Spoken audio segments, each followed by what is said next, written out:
জন্ম হোক যথাযথতা, কর্ম হোক ভালো। এই কথাটা এই কারণেই বললাম, আপনি দেখতে পাচ্ছেন আমার হাতে একটি পদ্ম ফুল।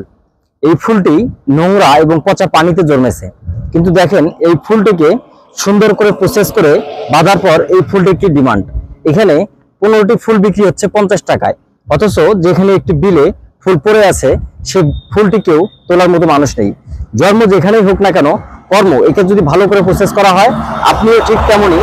আপনি যদি নিজেকে ভালো করে প্রসেস করে প্রস্তুত করতে পারেন, আপনার কর্মজীবনও ভালো হবে, মানুষ আপনাকে মনে রাখবে।